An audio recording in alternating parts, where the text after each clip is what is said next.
Friends, megastar Chiranjeevi అభిమానులు మొదటిసారి ఈ ఛానల్ను చూస్తున్నట్లయితే ఈ ఛానల్ను సబ్స్క్రైబ్ చేసుకోవాలని కోరుకుంటున్నాను. ఎందుకంటే మెగాస్టార్ సినిమాల గురించి ఏ చిన్న అప్డేట్ వచ్చినా ఈ ఛానల్లో అప్డేట్ చేస్తాను. మీకు డైరెక్ట్గా నోటిఫికేషన్ రూపంలో రావడం జరుగుతుంది. ఈ ఛానల్ గ్రోత్ కూడా పెరుగుతుంది. ఈ ఛానల్ను సపోర్ట్ చేయాలని కోరుకుంటున్నాను. అలాగే ఈ వీడియోను మొదటి నుండి ఎండ్ వరకు చూడండి, లేకపోతే అర్థం కాదు.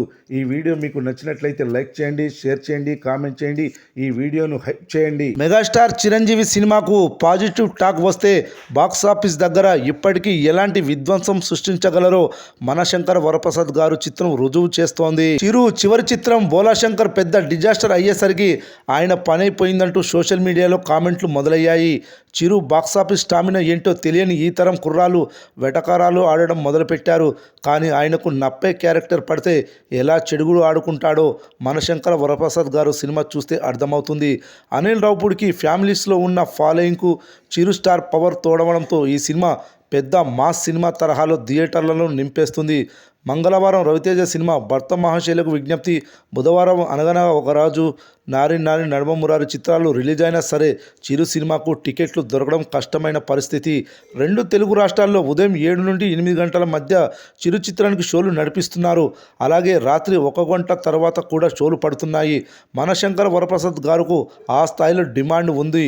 ఇంకో విశేషం ఏమిటంటే చిరు సినిమాకు ఉన్న డిమాండ్ వేరే చిత్రాలలో కూడా కలిసి వస్తోంది. మనశంకర్ వరప్రసాద్ గారు సినిమా చూద్దామని వచ్చి టికెట్లు దొరకకపోవడంతో చేసేది లేక వేరే సినిమాలకు వెళ్తున్నారు ఆడియన్స్. చిరు సినిమా ఓవర్ఫ్లోస్ వేరే చిత్రాలకు కలిసి రావడం దశాబ్దాలుగా జరుగుతున్న విషయమే. ఇలా ఎన్నో సినిమాలు ప్రయోజనం పొందాయి. ఇలాంటి పండుగ సీజన్లో చిరు సినిమా ఉన్న వేరే చిత్రాలు పోటీకి వెళ్ళడానికి ఓవర్ఫ్లోస్ కలిసి రావడం కూడా ఒక కారణమే.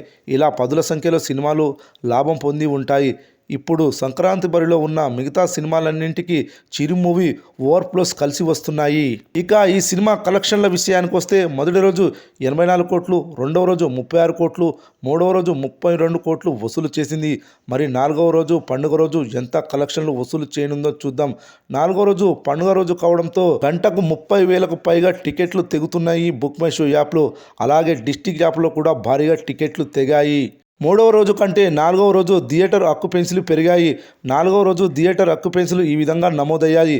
Morning show 61%, matinee show 62%, first show 64%, second show 66% ఆక్యుపెన్సీలు నమోదయ్యాయి.